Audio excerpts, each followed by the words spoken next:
ZVL.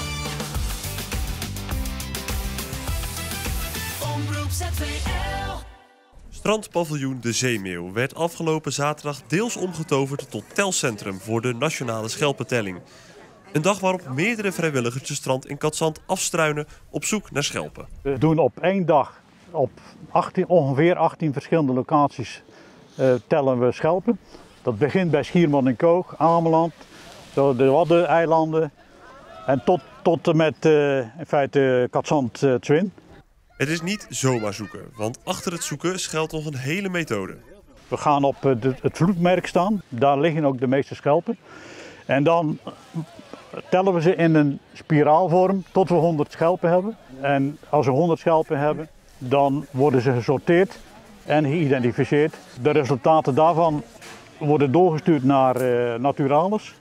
En zo wordt in feite alle tellingen landelijk opgerold tot één grote telling.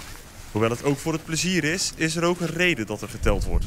Je wilt eigenlijk zien wat er in de loop der tijd verandert. Je kunt schelpen hebben die er altijd zijn. Stel nu dat je ziet dat bijvoorbeeld de kokkels verdwijnen. Ja, dan weet je, er is iets aan de hand. En op die manier probeer je toch die vinger aan de pols te houden. Dit is echt de schelp hier.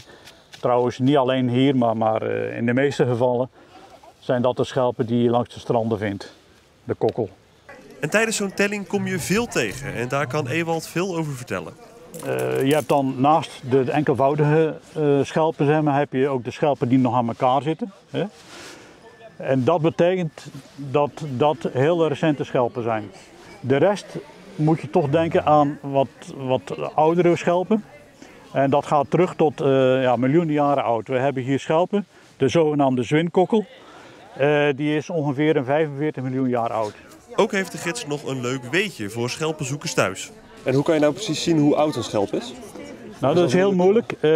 Je kunt wel zien of het echt een fossiel is. Dus een fossiel is gedefinieerd meer dan 10.000 jaar oud.